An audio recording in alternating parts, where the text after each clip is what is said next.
Hello, welcome to Living Like a Boss again here, and this is November 16th of 23. We're just moving ourselves out to the old PJ trailer here, and we're just going to show you around, see what we got to do on this, fix up the brakes. I got the trailer jacked up, and I can turn each one of these wheels here. That one can't hear any brake drag. That one you can hear the brake drag. So all in all, I got 6 of these wheels to do, and we're going to get all those tires off there. I'm pretty sure all the brake mechanism in there is all pretty much compromised. What I did was got the old Clark on it, picked up the back of that trailer, and if I can get around the dog, I got it lifted up and placed on those jack stands. That's the best way to get, that I know of, to get access to all those 6 wheels, to take them all off and work at the brakes. You can see that the clearance lights are on. That's because I've got the lights turned on for now to charge up the little battery up here to run the brakes if the breakaway gets pulled out. And so we're going to just go over here right now, reach up into this area here and pull the breakaway. Those brakes should lock up, so we'll go to the back after and see which ones are locked up.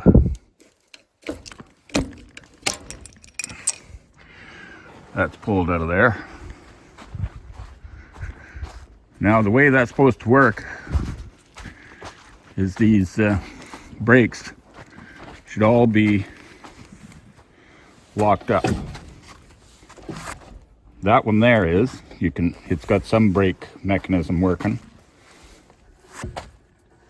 Nothing there.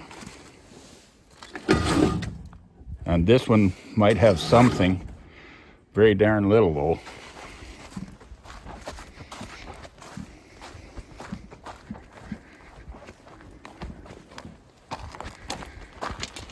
We're moving on over to the side we started on. All 3 of these turn pretty freely. That one is working. Nothing on the middle one. And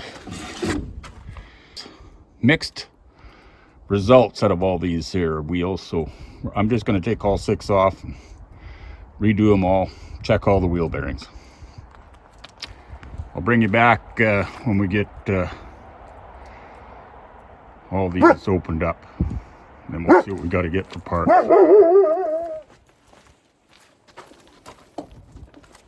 I know there's a plier that a guy can have to get these caps off, but I just bang them with a soft hammer and off they come. So now that's all 6 of the caps off. I'm just going to work my way around the trailer. Pull the big nut. I'm not going to take the tire off the hub. I'm just going to pull the big nut out, pull the bearings and everything, because I'm going to grease them anyway, and then check out all our brakes. I got the center axle off because I noted that it was pretty red, rusty. The bearing and the nut were red, rusty on the outside, so it was already showing signs of being bad. And so I did take it off, and you can see that it's red, rusty. So it's had some water in there, and look at the shape of the hub and the drums and everything, or brake shoes and the pad. That whole thing I'm just going to replace. So that's number 1 out of 6 to be replaced. This is the hub that came off of that center axle, and it's all rusted. It needs to be turned or replaced as well. So that's just 1 out of 6. Let's carry right along.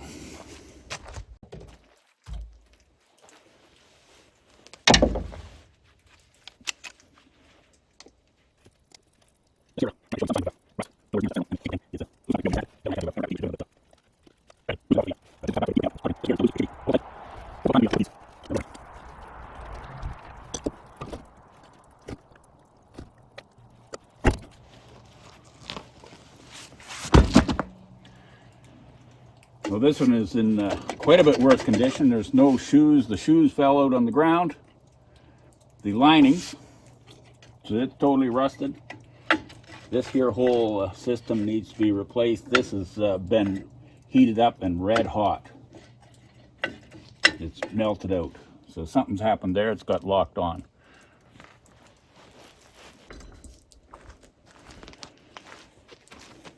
Moving on to the third one on this side. Already got the pin out, so we'll just take the nut off, and it's on the loose side as well. So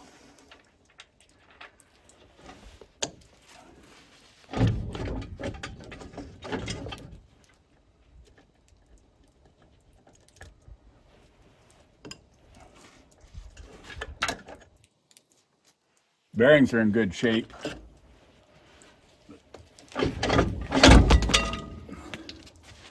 There, the shoes are totally done and fell out on the ground.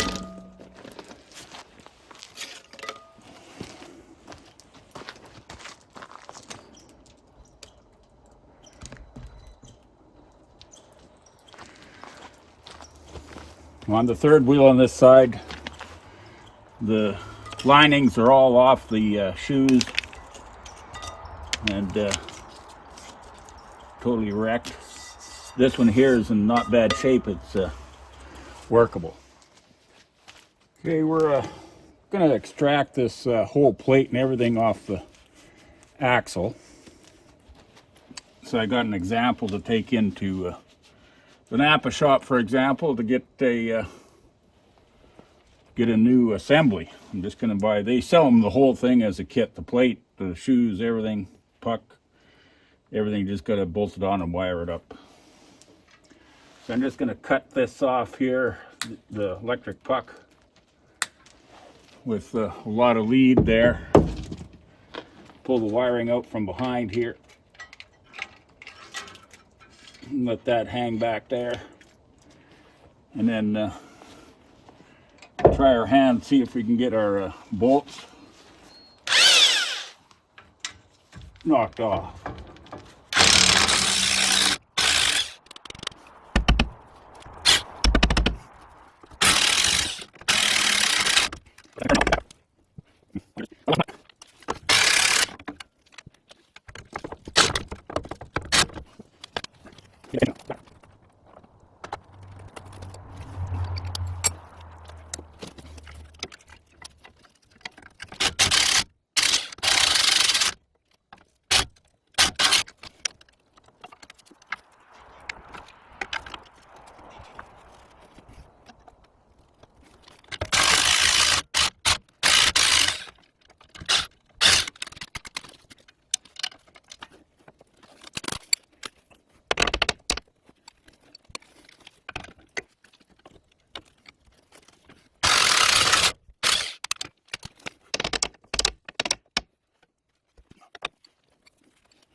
Hey.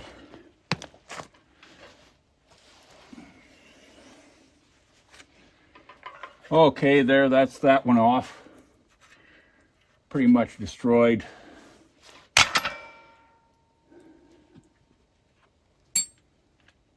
we'll go to town and order up 6 of those suckers. Yeah, that's going to be expensive. Well, it's been a few days later and we got some parts in from Napa. Let's take a look. 6 boxes of brake assemblies.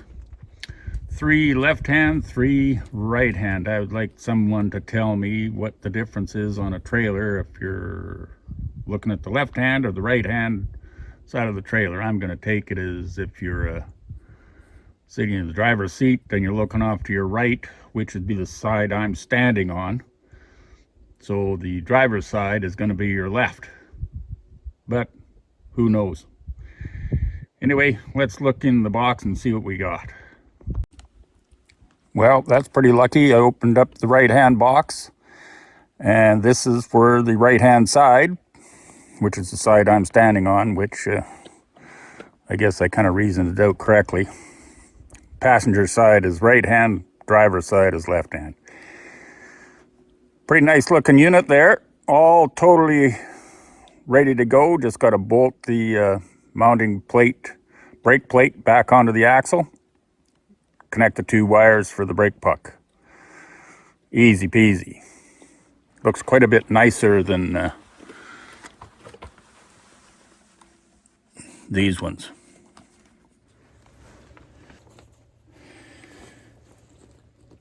Okay, this here little plastic keeper is what was pushed into the original brake plate, and I cut these wires off really exceptionally long, but I'll cut them back to this area here and connect them up to the new wiring for the puck. Meanwhile, before we put this on, I'm going to get the buffer wheel out, clean that backing plate off.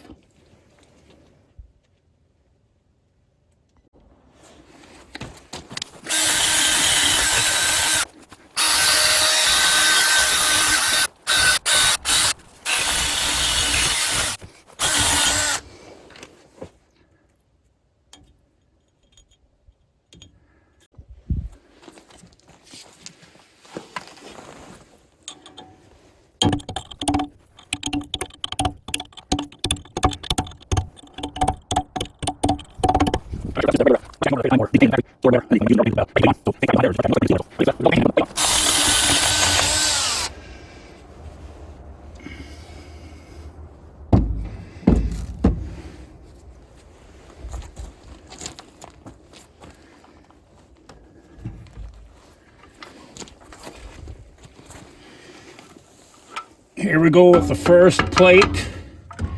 Already got a bolt in there, so now we'll just get the other bolts in and torque her down.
I took that previous grommet off there. The wire's kinked pretty good, but I'm just gonna go with it's gonna work and be all right. Just cutting the excess off these wires here. We'll strip them back.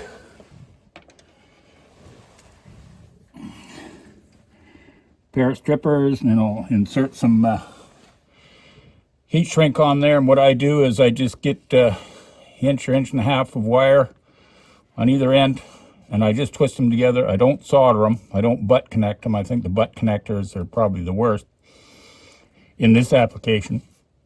These axles are jumping up and down pretty good. So the butt connectors are just a lot heavier than the wire, so they start flexing and breaking it off right at the end of the butt connector. I find that when I twist them together and just held them together with shrink wrap, no soldering. Soldering is kind of does the same thing. It gets heavy and it starts vibrating, it'll vibrate at the end of the solder. So I just twist them together, put the shrink wrap on, call her good. Now I'll tie them back a little bit with a zip tie.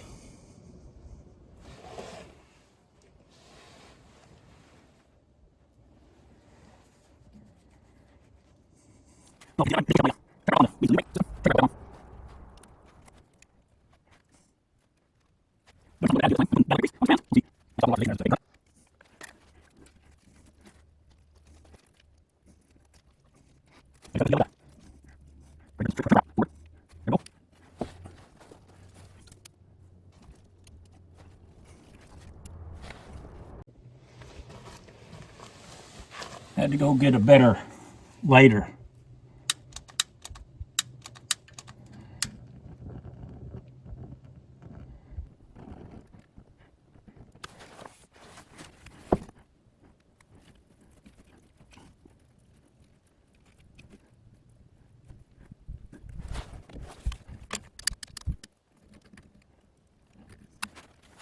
There, those are shrunk on there. Don't know if the dielectric will make a big difference, but got this all shrunk home. And go off to the next one. I will get, before I put the wheel on, I'll probably just zip tie these leads to the main loom here, so they don't vibrate and ice hang off them, all that kind of stuff. So there we are. We're going to clean up our bearing surface here and tack our bearings, put our wheel on. I've seen this trick used at a tire shop, so we're just going to try it out.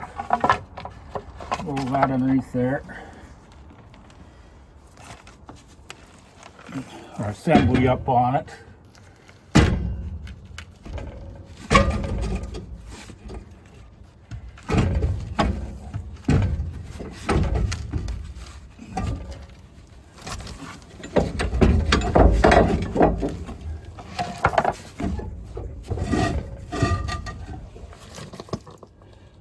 I don't know if we've seen anything, but it's up there. I washed out this bearing with Varsol. It was, had grease in it, but it was pretty rusty colored. Cleaned her out and packed her up as best I can, because I don't have a fancy bearing, like a grease packing deal.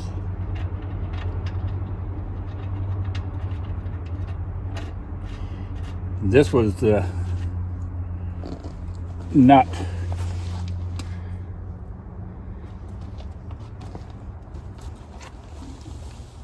This was the nut that was actually torqued forward and actually kind of bent the keeper. So we're going to get our big adjusting wrench, thumb wrench. We'll tighten her up and see what we can do.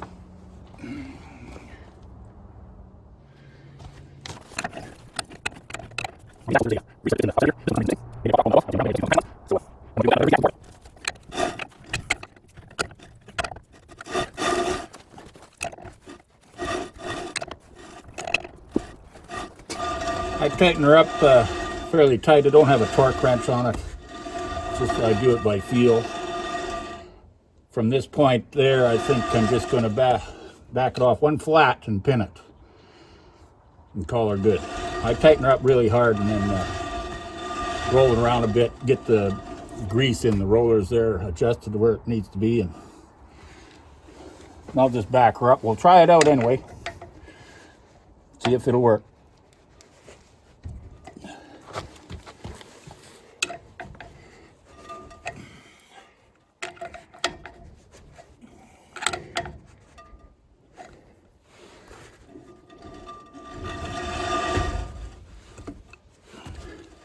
Not wobbly, So we're going to call her good.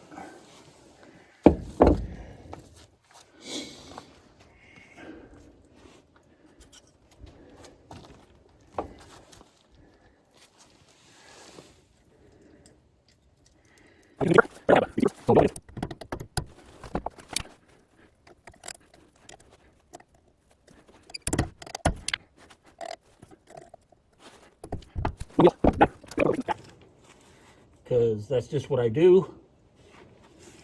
And I just put a little bit in there and then it'll squeeze into a few places, but not full. So it's got air, room for air to expand, do whatever it does. So that's on there.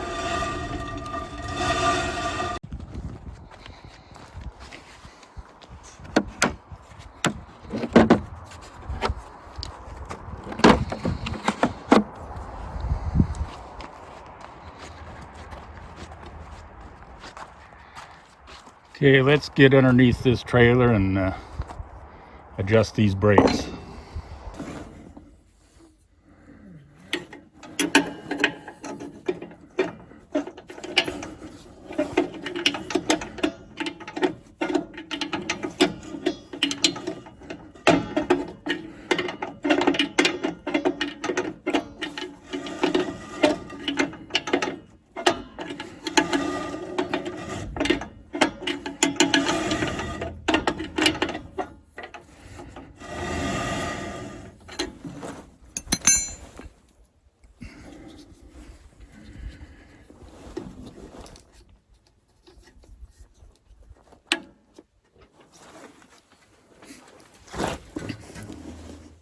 Okay, well that's pretty much a wrap on all the mechanical parts to replacing these brakes. They're all adjusted. And yeah, we're ready to move forward onto electrical part. We got some issues here. I know what happened here with these brakes. Well, they were in bad shape before, but over on this side, this breakaway cable actually got caught up in the workings as I was turning one time, and it actually pulled itself out of that switch. Here's the cable, and when I was turning to the right, I believe this got hooked up in something, maybe underneath the plate here, and as the trailer was turning, it pulled it out of there, and then the brakes were on. They were weak in the first place, but the brakes were on, and it ended up cooking what was left of them. So there we have it. So that's going to be the end of the video here, putting the brakes into the PJ trailer. Got the all brand new brakes all the way around, and now I'm going to have to get on to researching a little wiring problem, but that's a whole other project. So we'll call it an end of the video and catch up to you later. Thanks for watching.